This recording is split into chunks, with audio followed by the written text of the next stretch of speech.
You need to go to Rock Island, which is right here. The core piece of the philosophy in CREST is that students can learn technology till the day's gone, but if they don't understand and see a way for them to apply it in their everyday life, what use is it to them?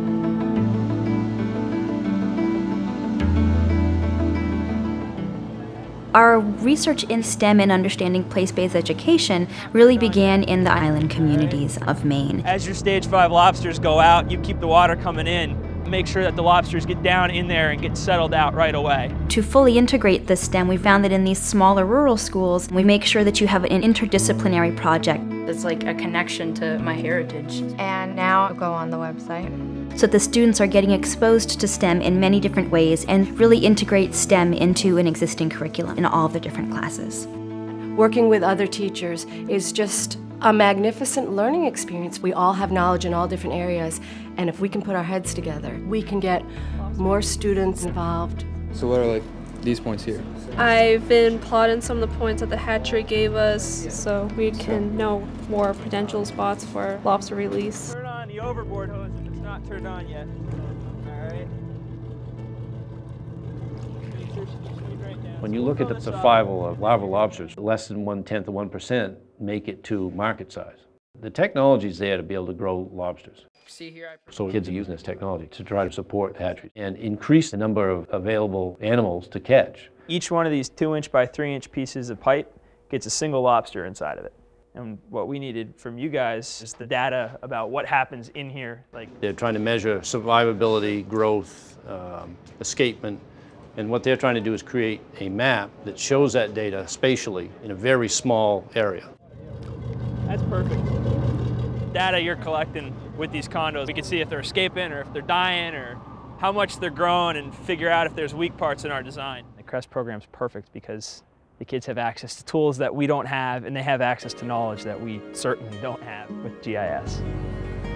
I'm a lobster fisherman. I grew up old school. The younger kids are really excelling. They've learned so much faster than we have. With the technology, they use their equipment 10 times more than I do. We're not going to be able to survive without the technology and without the science. That's the only thing that's going to save us and be able to keep us fishing.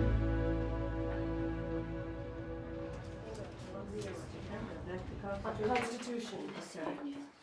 Thank you.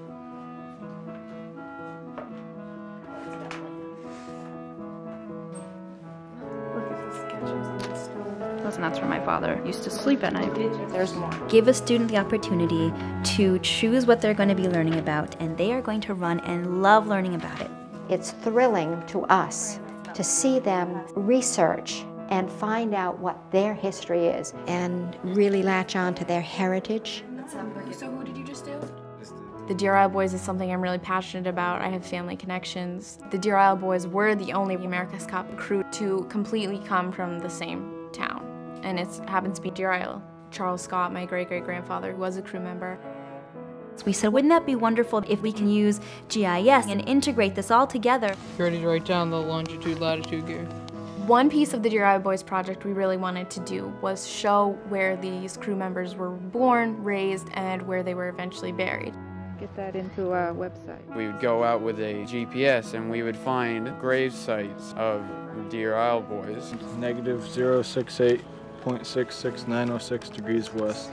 We took latitude and longitude of all the different grave sites that we could find and put it on the map. Tom said, well, what if we bring in not only mapping, but also web design and ethnography or digital storytelling? Who is the captain of the Columbia? Charlie Bob. Ed Wood was the last surviving member of the Columbia crew.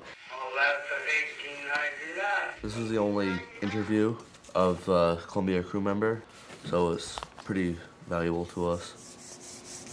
Where there's a whole nother group who's doing all the ethnography. I went in with more of a technological interest, so that's why I'm doing the boats. I like the materials and the different methods for construction.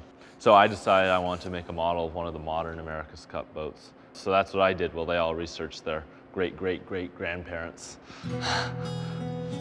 I didn't think kids would want to build models, but they did. I didn't think kids would be interested in sitting and listening to audio tapes of some of the old sailors and trying to break that down and figure out what that meant.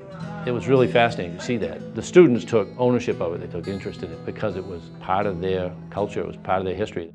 This is the way we did it. We had it so it gives you things that you can show people, you know, this is what we can do in school. It's something that people can see and kind of grab onto. But you could put these on a computer. This has given them something to be really proud of, and now they can go out and share that to not only members of their community, but the rest of the world, which is exactly what they're doing.